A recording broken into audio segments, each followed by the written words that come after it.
Good morning, Mr. McAllister. Good morning from northern Germany. The leader of the CDU has toughened up his language on immigration to the point where the anti-immigration AfD in Germany feels comfortable backing his proposals on migration. Does that mean that the so-called firewall against cooperation with the AfD has been burned through? No, we have been very clear, CDU and CSU, that we will not form a coalition with the AfD after the elections. There will be no form of cooperation. This was our announcement. This will be our announcement after the elections on the 23rd of February. What happened this week in the Bundestag was that the CDU-CSU presented a draft law on immigration, and we did the right thing, even though we got support from perhaps the wrong side.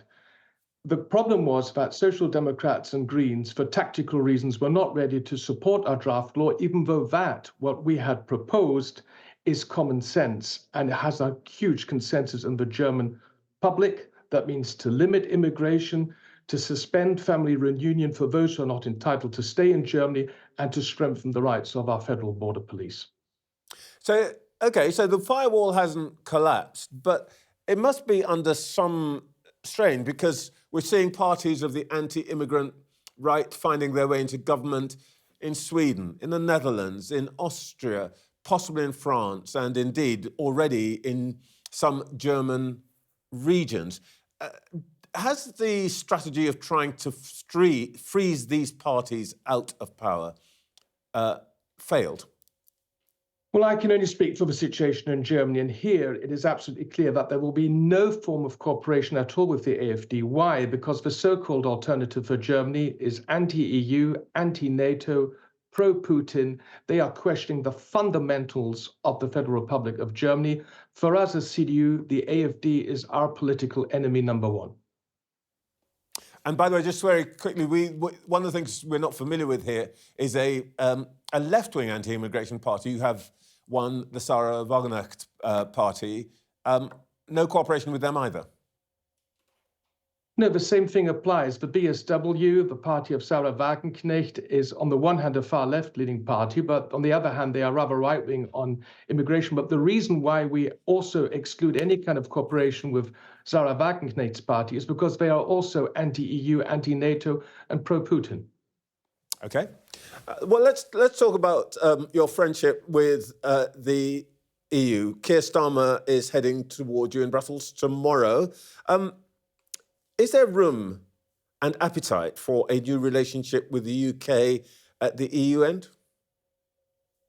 Well, 5 years after Brexit, we still miss the United Kingdom, we still miss our British counterparts in the European institutions, and we still regret what happened 5 years. But since then, we have worked on moving things forward, and with the withdrawal agreement and the trade and cooperation agreement, we have a solid legal foundation for our new relationship. The European Union has always been clear we are not ready to renegotiate agreed treaties, but of course there is room to add further policy fields to our cooperation.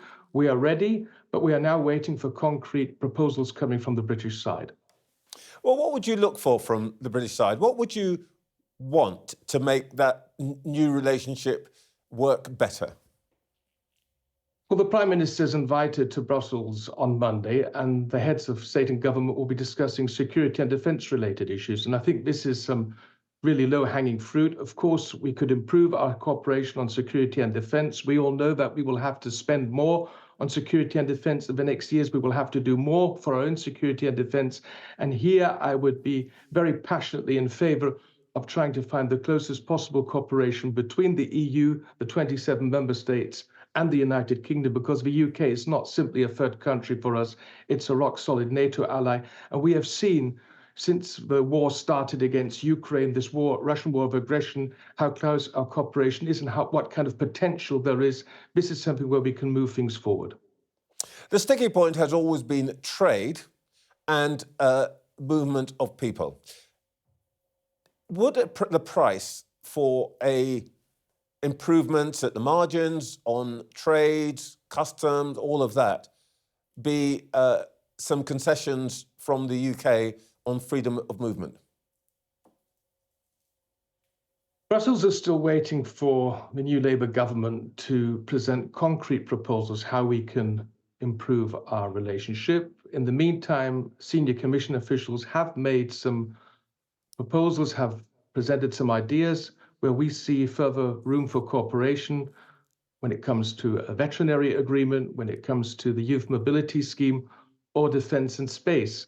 But the ball is definitely now in the British court because, as we saw this morning, once again, the Home Secretary was rather cautious, for instance, in reacting to our ideas when it comes to improving youth mobility. Well, she was more than cautious. She just said no to a youth mobility scheme.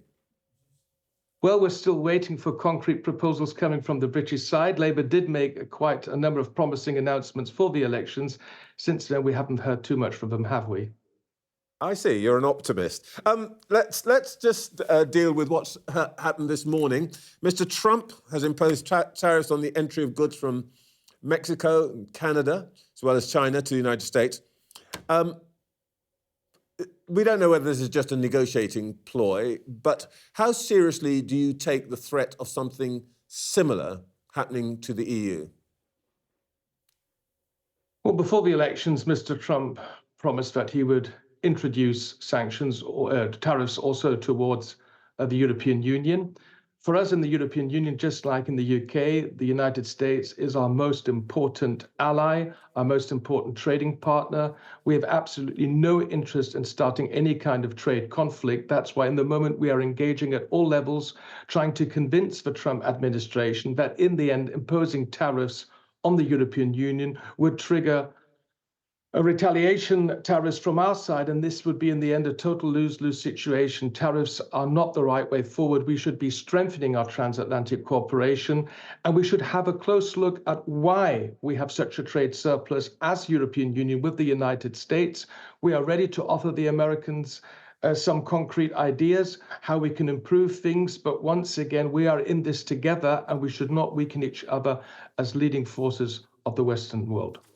But if they go to, as it were, trade war with you, you're going to fight fire with fire. We have informed the US side that, of course, we have retaliatory measures at our hand, but once again, we are not interested at all in starting this. We want to make concrete offers to the US side. I think that, for instance, when it comes to defense spending, we know that some of the additional defense spending in Europe, including in my own country, this will go into American products. We have offered that we would be ready to also import further energy from the United States. Let's have a close look. But once again, please, no tariffs. This is the wrong way forward. David McAllister, thank you for your time this morning. Thank you very much.